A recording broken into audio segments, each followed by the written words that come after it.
Just do the intro.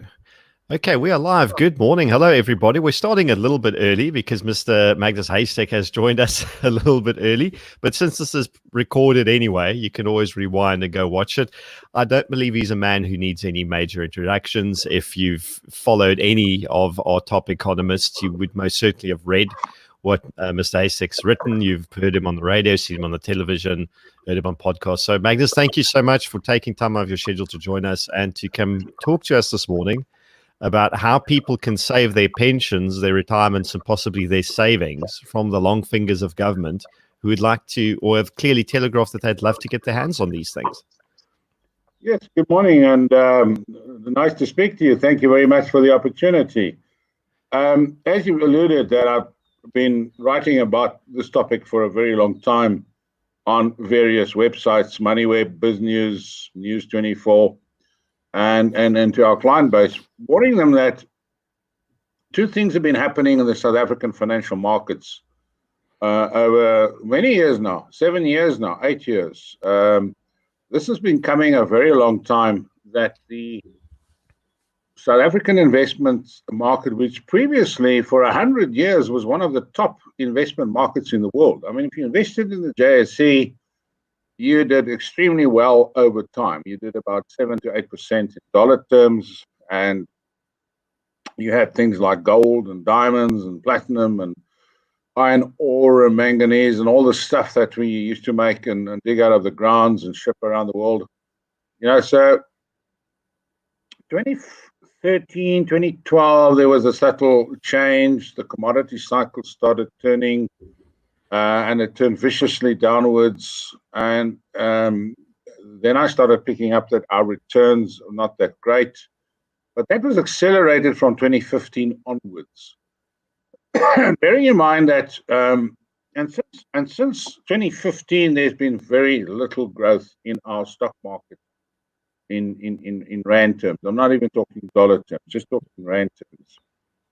Now, the problem is that most pension funds are forced to invest most of their money on the Johannesburg Stock Exchange. It's called prescribed assets. The government, in their wisdom, in 2011 came up with the latest formula. We've had it for a very long time in various ways.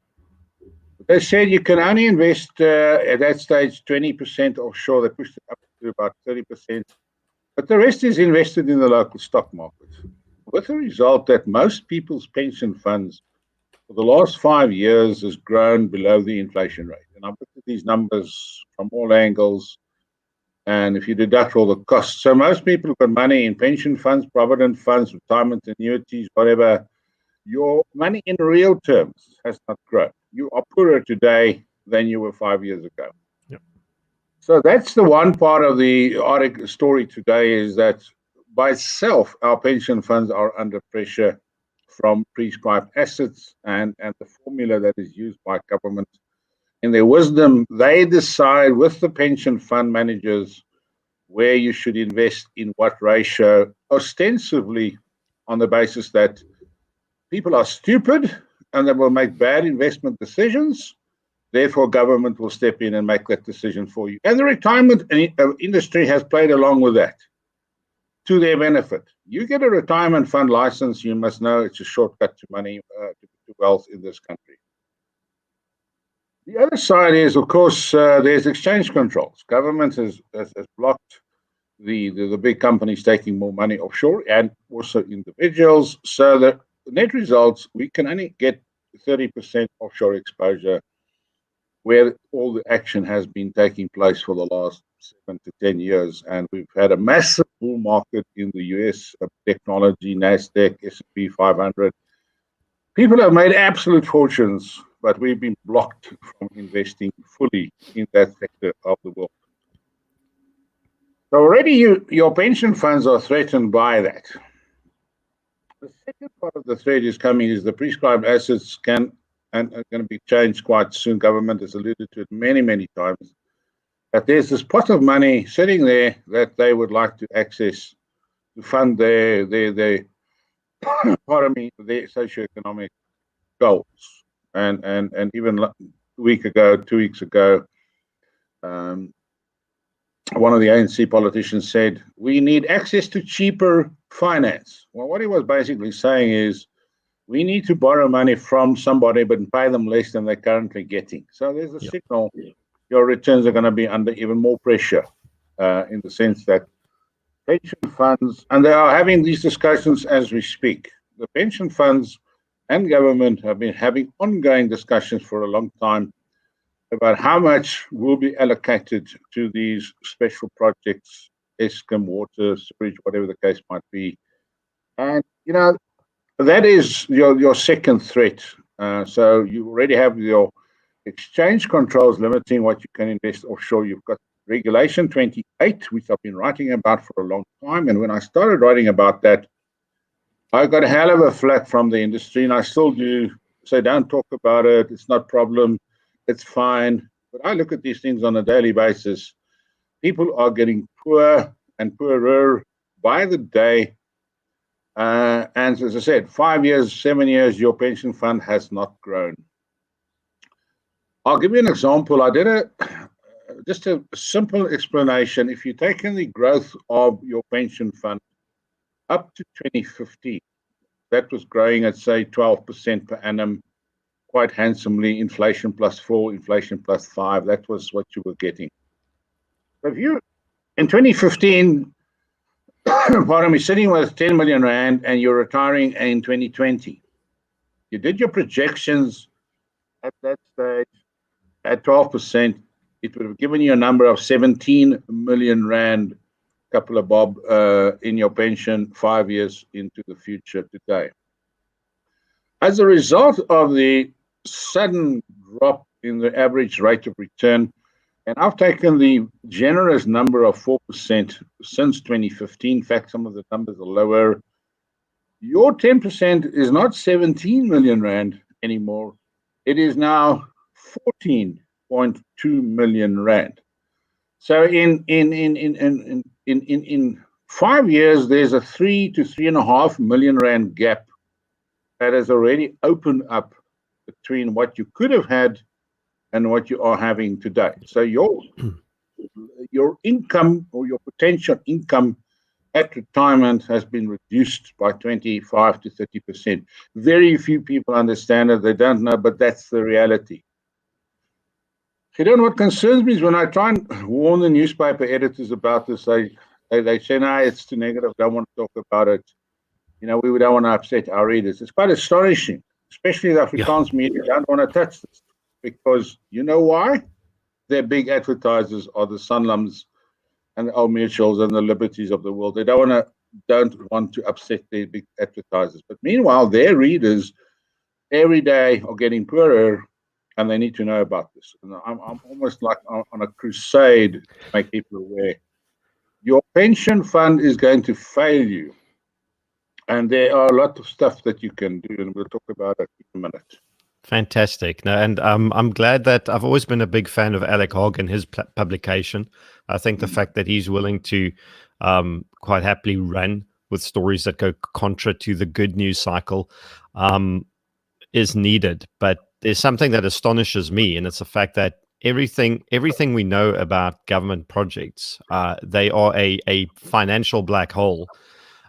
There is wastage, there's corruption, there's inefficiency, there are all these extremely negative aspects that make sure that a very small number of cents to the rand invested ever get to the point of the intended point of use.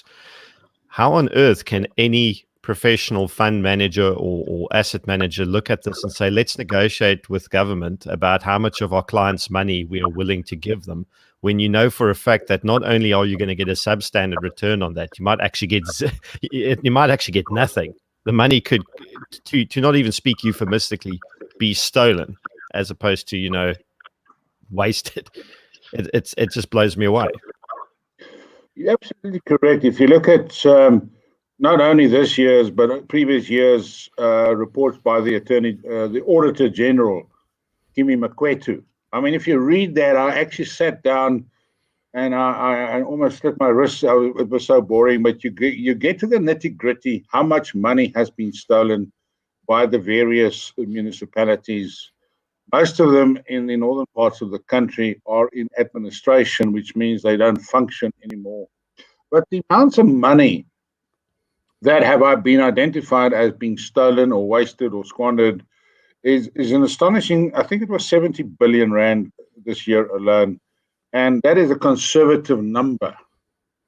I mean, you have projects that have been launched, money has been paid over to a contractor with connections in the ANC, and that money just disappears. There's no road that's been built. I live in an area north of Johannesburg. The road between Fourways and Diepsloot has now been standing empty for 5 years now. You have to drive on a side road, on a dirt road, because the contractor who was paid to do the job 5 years ago disappeared with 200 million rand. I mean, there's a classic example here in the wealthiest city in Africa. We're sitting with 7 kilometers of road that is just gone. It's missing. You drive on the side or you go take a detour. So to get to your point is now you've got the pension fund managers saying, okay, what percentage are we going to give to these projects when there's no certainty it would be spent correctly? And we're living in a dream world where we think there's not going to be theft and corruption on a massive scale. And it brings me back to my point. You've got these trusting individuals being told by their trustees of their pension funds that everything's fine and don't worry and it'll come right. And people are getting poor, aligned to that. I always say that retirement, and I've just for the record, I've written many books on retirement many years ago, and they're all rubbish now because I need to change every assumption and point. But anyway, retirement has got 3 legs in South Africa. Your retirement stool, one is your equity investments, the other one is your property investments, and the third one is your cash investments. Pardon me. And now you've got residential property, which is come to a standstill. People, if they can't get their money out of property, they're getting at less than they paid, especially the last 5 years, last 10 years. You may be getting the same in rand terms. In real terms, you're down 30%. The second leg of your retirement is your pension fund equity investments. That's down, as I said, in 15 to 20% after inflation. And now the government is also, via the Reserve Bank, dropping interest rates, which were quite nice and high for pensioners, from 9%, and suddenly we're sitting at 3%.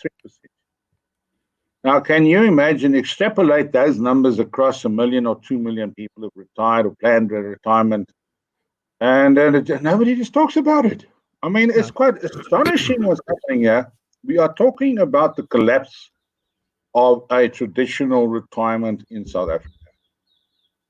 And the only way to protect yourself is to increase your offshore exposure and gold. Those are the 2 asset classes that have protected you. And just a comment on gold, we used to be the biggest producer of gold in the world. When I joined financial journalism in 1980, we produced 70% of the world's gold. Yes, a lot of it has been mined out. We are now number 9 or 10, and we produce something like 100 tons of gold. We used to produce 1,000 tons of gold. But nevertheless, gold has been a fantastic investment over the last 10 to 15 to 20 years. Gold, Krugerrands, growing at 15% per annum. Yet, you cannot put gold in your investment portfolio via these legal structures. It's not allowed, it's not permitted. I just don't understand that. And I think it's the vested interest of the retirement industry blocking that, because you can't charge a management fee on gold. There's nothing to do. You buy the gold and store it. Yeah. So the industry always ducks this issue. Why can't we have gold in our retirement planning? All over the world, in Australia, you get your self-appointed, self-managed supers, they call them, super annuities. You can choose what you like as an individual. You can put anything into your pension fund. In South Africa, we've got this paternal attitude. We know better. We will tell you what to do. And the retirement industry is playing along with this game. I mean, they've got fantastic marketing budgets. They've got fantastic advertising campaigns. They've got the smartest guys who get on stage. And I've become very, very disappointed in the way that they're treating this time bomb, which is exploding as we speak. No, that's evident from your writing and your sentiments online, Magnus. If anyone has any doubts, follow Magnus on Twitter, please. And there's a lot of wisdom dispensed daily. Paul Hart actually asks a very pertinent question. There are two really good ones we've got so far, and it's, should I convert cash into gold? Now, I assume this is cash that you don't need for operational reasons, Paul. This is probably cash and savings. Magnus, your view? Well, the gold market has been on a tremendous tear the last couple of years. The gold price itself close to $2,000 an ounce, and also gold shares have been fantastic. And I'll give you another example. About 6 months ago, the Old Mutual wanted to close its gold fund. It was the only gold fund in South Africa. There was a huge outcry from the gold bulls, and they kept that fund open. That fund has given you a return of, I think, 90% of the last year. Jeez. They were trying to take the gold shares and hide them in one of their general equity funds, so that if you wanted to buy gold, you had to go and buy it in another big fund with high management fees and where the returns have been atrocious. They're trying to hide it, and I don't understand them. Okay, but they relented, and you can now still buy gold via the Old Mutual Gold Fund, and I think the returns were 90% the last year. So that's what's been happening. So to answer this gentleman's question, gold shares are volatile, but they're on an uptrend, and gold itself, I think you can buy some gold and put it in a vault, put it in your house, whatever the case might be. I think it's been a good investment. And yeah, to answer the question, we've been buying gold for our clients. I've been buying gold personally and been doing very nicely. Yeah, well, there you go, Paul. Buy gold. And JP asks, I must please ask you what people under 55 can do to legally get their savings offshore. There are quite a few mechanisms for facilitating that. I think he's asking the question in the context of the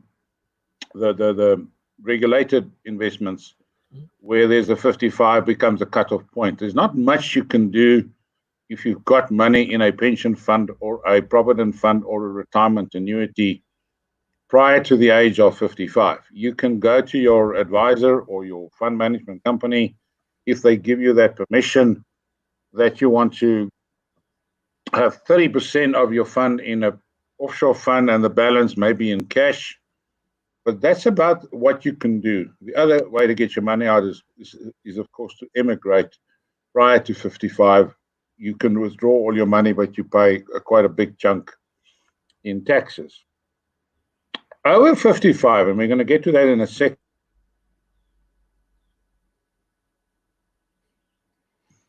Over 55, you can do a lot of things. If you are in a retirement annuity, for instance, you can and you should. The minute you hit 55, you should take out your 1/3. Let's say it's 900,000, so we make the sums quite easy. You've got 900,000, you're 55. Your advisor or your investment company will tell you, no, don't take it out. Stick with the plan, long term, blah, blah, blah. 50, you can't do that. So my advice is you do it. You take out the 1/3. Remember, you're allowed up to 500,000 tax-free, and we all know that the time value of money, the sooner you get the cash in your hands, the better, because the longer it stays in the fund, there's a reduction in the real value of the money.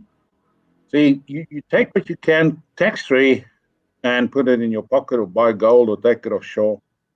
And the balance, in this example, you take 300,000, you buy gold or take that offshore, and the 600,000 gets converted to a living annuity. A living annuity, there's no restriction on the asset classes. You can go 100% into offshore funds. I've done it with my personal retirement annuities a couple of years ago. I got sick and tired of the excuses of the big insurance companies giving me 2-3% per annum.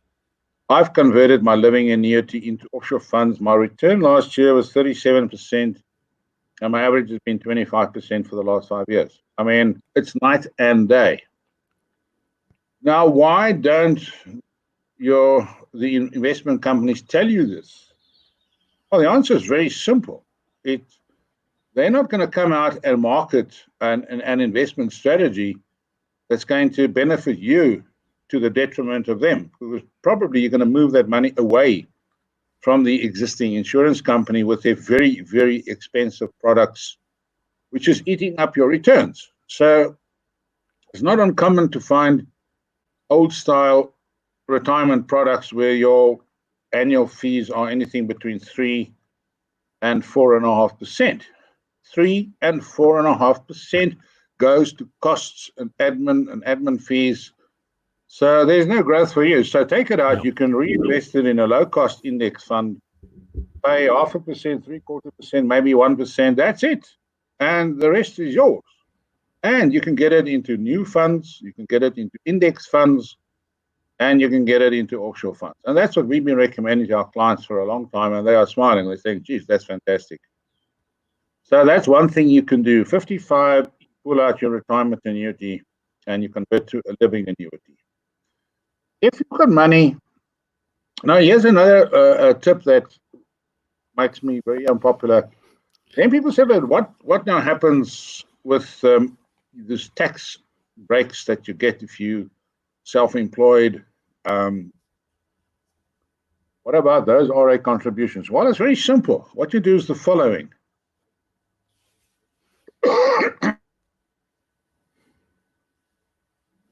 There you go. Thanks. Sorry, let me just say that again. A week before the end of the tax year, let's say that you want to put some money into retirement annuity. You put it in up to qualify. I mean, the maximum is 350,000 Rand or whatever for the big earners. So you put it into an RA. That's the product I just told you don't put it into. You get your tax break. And 2 weeks later, you convert it to a living annuity. So you get your tax break. It's a single premium. And 2 weeks later, you say, thank you, I want to convert that and add it to my existing living annuity if you have one, or you just create a new living annuity. And you do that every year. So by being a little bit smart, and you can use the existing tax laws to your benefit. You put in the money, but you take it out, convert to a living annuity, and you get 100% offshore exposure. The second tip, that remember I said to you earlier, you have a lifetime 500,000 tax-free sitting there waiting to be used, and a lot of people don't understand it. And we've come up with a technique that if you are older than 55, you can take, and you haven't made use of this 500,000 tax break. What we do is we put 247,000 Rand into an RA a week before the end of the tax year, and we convert it to a living annuity. But you've got to make sure you must put it into a bad fund so it doesn't grow, because there's a reason why I'm saying this. And the third step is you pull it all out. Any amount of a living annuity under 247,000 Rand, you can pull it out completely. But because you haven't used your tax-free allowance, that money comes back into your pocket tax-free, and you do it again next year. So effectively, you've done it twice. You've used your tax-free allowance to get 500,000 back into your pocket, and then you take it offshore, but you get the tax break. So that's the kind of stuff that people are doing right now. The third one to do is if you have money in a preservation fund that allows you to make one withdrawal, and we get people who do that. They say, I'm withdrawing, I'll pay my 35% tax. That's very expensive, but there are people who are saying, I want my money in my pocket, and I know what I want to deal with, and then they move the money offshore. So there are ways and means. You just need to know tax laws, the product laws, the platform laws, in order to get greater offshore exposure. Those are radical. The last ones are a little bit radical. But I have an example of a client of mine 3 years ago. he came to me with a very large amount of money. And after due consideration and a couple of years, we pulled the money out and we paid 17 million rand in tax. And he's actually made up his money offshore in 3 years. He's got his money back, but it's now tax-free offshore and in his hands. Those are the kind of stuff you can do. I'm not recommending that for everybody. I've done it before, but you can do that. But you need to know you're going to hurt for a while. You're going to bleed. But if the markets are in your favor, you will catch up within 3 to 5 years. There you go. There's practical, there's brilliant practical advice, and you've got a bit of a radical audience. So I'm sure this is resonating strongly. Well, I can see from the comments it is. Hannes van Rensburg asks, with regards to investment legislation, capital gains tax coming for gold bullion allegedly, he has opted for silver, and that ties in with SA asking what is your opinion regarding silver and this supposed incoming capital gains on gold bullion? Well, is it worth exploring?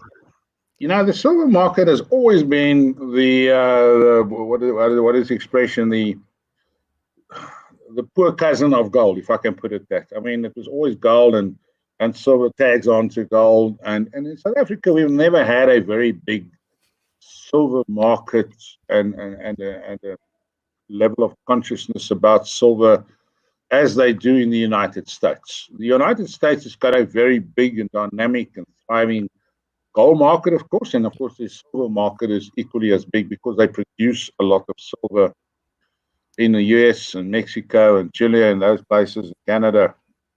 So there they've also got a very strong, and we don't have a big developed silver market in SA. In all my years, you know, you get one or two guys ask me about silver, but I actually don't know where to buy silver even. I'm sure you'll find them, but there's no real market for silver in South Africa. Yep, that's the same issues I actually experienced when I tried getting my hands on silver a few years ago. It's also one of those assets that have moved sideways in value quite a bit. There doesn't seem to be a humongous uptick in its value, which is fine if you just want to, I suppose, hedge your savings from erosion of the rand, or if you want to hedge it against the government getting a hold of it. Well, the silver market, if I go back in time, and I'm talking history now, you know, my daughter was writing history matric last week, and she was reading these big books. I said to her, listen, my darling, don't worry about these books, just ask me. I was there for most of the time. But in the early 80s, there was a couple of Texan millionaires called the Hunter Bunk, I think was his name. They tried to corner the silver market, and they stockpiled silver, and they tried to, and the silver price did go up exponentially, and at some point the whole market collapsed. The silver market is too small for the real big players, and that danger that one or two people can dominate and manipulate a market has tended to scare off the big players. The gold market is infinitely larger, and you know, although there's all kinds of rumors of manipulation of the gold market is just so big and so global that, you know, if you want to choose between the two, I would go for gold. You know, a lot of people are buying SA gold or bullion or Kruger rands, and within their 1 million rand allowance, they get on a plane and they fly to Mauritius and they open bank accounts and vaults and they put them there, or they go to Switzerland, like all the SAA air hostesses used to do for their rich boyfriends many years ago. People have been taking Kruger rands because it's convertible currency. You're allowed to do it. You can buy 1 million rands worth of Kruger rands and go through customs. It's your 1 million rand allowance. And you can go to anywhere in the world, and you can go put it in a vault. And I'm quite sure that all over the world, there are millions, if not billions, rands of gold lying for their South African owners, out of hands of government. And you know, you've got your 1 million or your 3 million, whatever the case might be. So you can hide it, you can put it in a vault, and that's the end of the story. That's fantastic. I've got a question segue off that, but before I do that, Steve just wants to know if you need a tax clearance for a if a tax return is needed for withdrawal, I assume that's withdrawing out of an RA. No, if you're immigrating before 55, you have to have tax clearance. But after 55, there's no tax clearance needed. As far as I remember, I didn't have tax clearance. I just said I want to draw my money, and it was done. Perfect. There's that, and I mean, there's a lot of people want to know what are there any platforms or sources you'd recommend to buy bullion through that are legitimate and have a good reputation. There's quite a few people who clearly want to buy bullion. Yeah, there's a company called SA Bullion that's been around for many, many years. I prefer clients to them. I'm not in the gold market, so you can buy your Krugerrands at the mint, but you have to wait in line, and you wait three months. So that's the primary market. But there are a couple of companies in South Africa. SA Bullion is one of them. There's another one called Gold Vault, I think. There used to be a company called SA Gold Coin Exchange, but it's not around anymore. But yeah, you can buy your Krugerrands at the mint. Anybody can go there, but you apply and then you wait when they. Yeah. Because right now there's a heck of a demand, and there's a waiting list. So you wait 2 months, 3 months, but you can buy them locally. Yeah. Perfect. There you go, guys. And then more good advice. And Hetty is one of many people that are retired and would like to get advice from you. Any way that they can get in contact with you? You've got a website and everything where people can find you, actually. We have, Brentus Wealth, my company that I started 15 years ago, is now one of the largest IFA companies in South Africa. And I'm very, very proud to announce that last night we won the Intellidex Top Boutique Wealth Management Company of the Year. So I am self-promoting at the moment.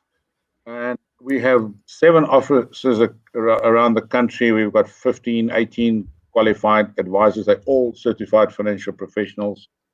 So Hetty must just make contact with one of the offices closest to her. And if she happens to be in Mauritius, we have an office there as well. So she can pick and choose. I tend not to take on new clients. I tend to do the research and the analysis of stuff. We're quite a big company, but she can talk to any one of our advisors. Perfect. There you go, guys. And that's the same story. If you need help to get your funds and your money offshore, if you want advice on how to get yours, especially if you're immigrating, to get your money out of the country in the most effective way, this is advice worth getting from professional people pertaining to your specific portfolio, your needs, and where you're going. I recommend following Magnus' advice, getting in touch with his advisors and taking it from there, and that somebody who clearly share your outlook and philosophies look after the process, because it's brilliant that we're going against, and that you're going against mainstream, who are trying to keep this quiet. And maybe I'm being uncharitable by saying they're trying to cover up the bad news, but unfortunately, that seems to be what's happening. I don't think so. I spend a lot of time, as I just said earlier, and I'll come back to the offshore part, how to get offshore, where to go, what kind of funds that I like. I'll get to that in a second. But a lot of my day job is to read, and I read reports and annual reports. And in March last year, Old Mutual came out and they actually made the front papers of Business Day and various newspapers, and they boldly got onto a stage and said SA, or the JSE, is now the best market in the world going forward. And I was so shocked, and I wrote some articles about it. I said, this is bullshit. They're lying to the people. And I looked at the returns of, for instance, the Old Mutual Investors Fund from that day to today. That's now 18 months or so. I think the fund is down 33% since he's made that statement. And I'm saying that there's no responsibility for these guys, and you cannot do anything to them, because they say, read the small print and the past performance, no guarantee of future performance. But they boldly carry on making these statements that SA is cheap and the JSE is this. And I look at the subsequent returns. And minus 30%, I think, was the number. And SA, when you compare them over that period of time, and that's what I do my analysis, is the last or second to last when you compare us to emerging markets, and very definitely stone last when you compare us to the developed markets.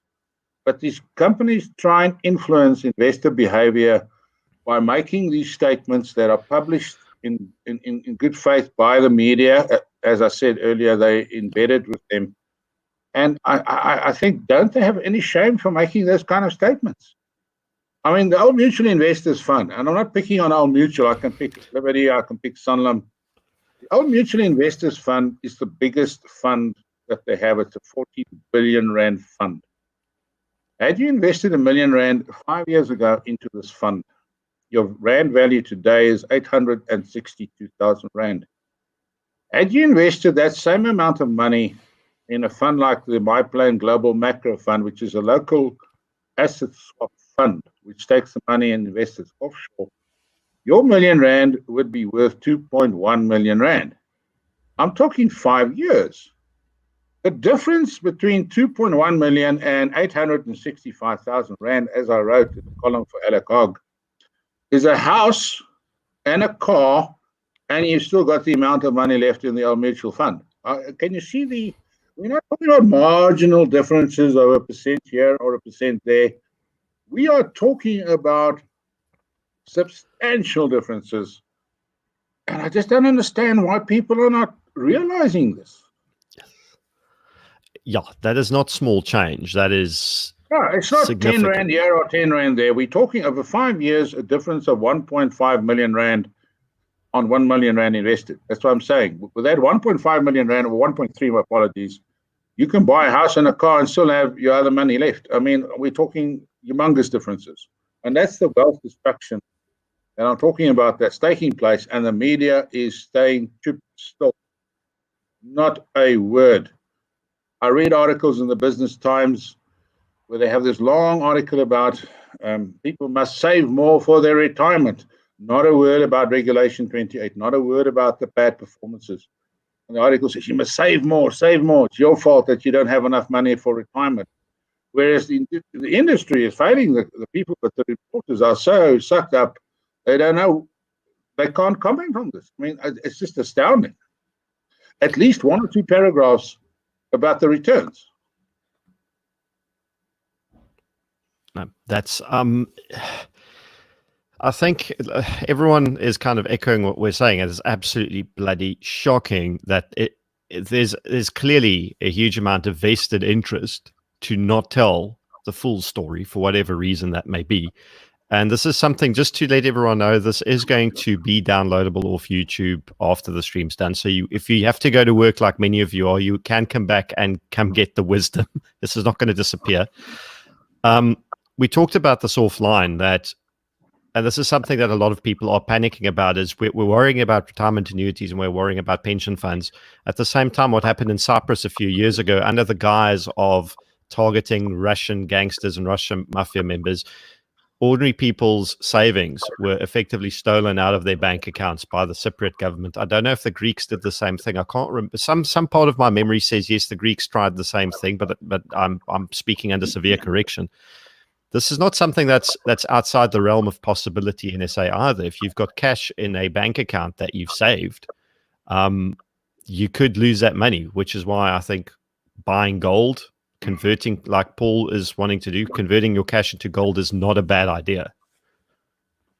I think that it would be an extreme circumstances that the SA government will try that, but they can do that. Yeah. They do have already the existing laws allow them to do that. If there's a dispute with a tax man, and there's been in the news lately, people's money has just been taken out and incorrectly, and the guys had to go to court. So government has those laws already. They have the powers to do that. The Reserve Bank has got the powers to go and take money out of your bank account or close it without going to court, without going speaking to a judge. An official of the Reserve Bank can go and close your account tomorrow if they think they got firm grounds for doing so. So there's no legal oversight for that process. So in an extreme condition, governments can do it and probably will do it. We've seen that in Zimbabwe. And I just hope we won't go there, but because that will mean at that time we will be a failed state. And one just hopes and prays that shows like yours and civil resistance and will be strong enough to counter that. But it can be done, no question. Government can announce it one Friday afternoon, end of story. Nothing you can do about it. You can go and protest outside Parliament, and they will send their troops in to support a cannon you. And as they did at the drop of a hat on a Sunday night, where alcohol was made legal again for a stretch, and then they just shut an entire industry down again in the blink of an eye. This is not as extreme as it is. This can happen, folks. I'm going to take a couple more questions because Magnus also needs to get back to work. One from Tony Paulo. Your views on 5 fixed deposits like the part bond as a parallel investment medium alongside offshore? Look, the part bond is a very handy. The rates, the part bond rates are still quite high, and if you want to put your money in for 5 years, not a bad time. But you don't go and put all your money into one instrument and tie up your capital. You cannot compare a part bond with offshore investing, two different animals. It's like having a July horse race and you've got a camel and a horse running, two different things. They meant to do two different things. Part bonds, nice predictable income, money safe, and at the end of the 5 years, you can continue with it and get it becomes a liquid instrument with a very high rate of interest. If you're comparing rand for rand returns over 5 or 10 or 15 years, then there's no match. You have to put your money into offshore equities. That's it. Just to answer Lynn, in case you guys missed it, you can't get your money out of an RA before 55 unless you immigrate, or I think if it's attached to your job, that if you'd have to resign and then as an unemployed person kind of get your money out that way. But I think you did mention, Magnus, that a certain amount of it you can extract, but not the full. After 55, you can extract 1/3. 1/3, there we go. That you can put in your pocket. Just another comment about RAs. RAs are a heavily promoted product by the investment industry. And it's a great product if you're going to sell a product, because you put it in when you're 25, that money stays with that investment company for 30 years minimum. So that's how you build your business. If I was a life insurance company, that's what I would do, because I know I'm taking Gideon's money and I'm keeping it for 30 years, and I will be making fees on it for 30 years. The lockdown has exposed one major deficiency in this whole RA things. If you accept my view that most of the people who run restaurants or coffee shops or hotels are self-employed and probably have their money in their business, and if they're taking the advice of the advisor, they've got some money stashed away in a retirement annuity, 1 million, 2 million, 5 million, or whatever the case might be. Along comes the lockdown. Their businesses are kaput. They don't have any cash flow. So they now look around for ways to get some money to finance themselves while their business is underwater. So they're sitting with, let's say, 2 million rand in a retirement annuity. They are not yet 55. And I noticed that within a week of the lockdown hitting the world, Australia immediately amended their retirement rules, which allowed people in that position to take money out of their restricted funds. Those people were allowed to take 10,000 Aussie dollars to keep them and their businesses going. I took that article and rewrote it for Alec Hawke, and he did a prominent piece, and it was running. And I said government should immediately make a ruling that people with money in RAs in that position should be able to either withdraw some money or use that money as a collateral for a loan at the banks. This was debated in Parliament. This was debated with the industry. I was on a webinar with some other financial people, and it is all talk. Today, 4 months later, we still haven't got a resolution. People have gone bankrupt in the meantime, and the industry is still holding on to that money, and people cannot get their money. So I'm saying to people who are self-employed, bugger RAs, you're wasting your time, build up your own cash. There might be another emergency 3 or 5 years down the line. Don't be beholden to the people who control your money. Yep. And that's what we got. There is such an anger against government and the financial institutions that people can't even get a loan against their own funds that's sitting there and they can't feed their kids. Now, I don't want to be in that position. And my advice to people is don't put your money in an RA, put it in a tax-free saving instrument. You get some tax benefits there as well, but it's money in your hands when you need it. So there's another piece of advice this morning. Fantastic. And you know what? No one can say we don't occasionally dispense good advice on this live stream. Magnus, thank you so much. In order to wrap things up, and I think that everyone knows where to get a hold of you via Brent Hurst. Well, not necessarily of you directly, but you can follow Magnus on Twitter. He does respond very frequently. You can read his work in BizNews. You've got another column coming up soon, I believe, by the end of this week, possibly. Well, I'm not going to make this end of the week. Last night, I must say, when we heard the news of our award, I fell off the bus. So I'm a little bit behind my schedule. So probably on Monday or Tuesday. But as you said about Alec, I mean, Alec and I have been friends for 40 years. And Alec, whether he agrees with you or not agrees, he will publish. Other publishers will try and prevent it. I mean, I've been trying to get some articles published with certain Afrikaans newspapers and media outlets. I send them the stuff. They don't even respond. They don't even have the courtesy to say, we're not going to publish. They just ignore it. So, this is being suppressed deliberately, but you can take control of your own money and be much smarter with your money in future. Yeah. And that's why you should all subscribe to BizNews, because Alec publication, he's run some stuff from mine as well. He does, as Magnus says, even if he disagrees with you, he'll still, if your opinion is good and worthwhile, he'll publish it. So excellent publication to support. On that bombshell, any closing thoughts from your side as we wrap things up? Magnus, I'm sure you've got a lot, and I would love to have you on again when you have time. With pleasure. No, I've dropped a couple of bombshells, but I'm saying take control of your money. I mean, there's an old saying, those who are ignorant will never know that they are being abused. Those who are ignorant will never know that they are being abused. And that's a famous quote from a book, The Sovereign Individual. Take control of your life and your money. There are a lot of people who've got no control over the money. It's lying somewhere in Cape Town or whatever it is. You don't control your money. You don't control your life. So everybody, have a great day. Cheers. Fantastic, folks. Thank you for tuning in. See you again soon. And on tomorrow night's live stream by myself, have a lekker morning and save your money, save your pensions. Take care and bye-bye.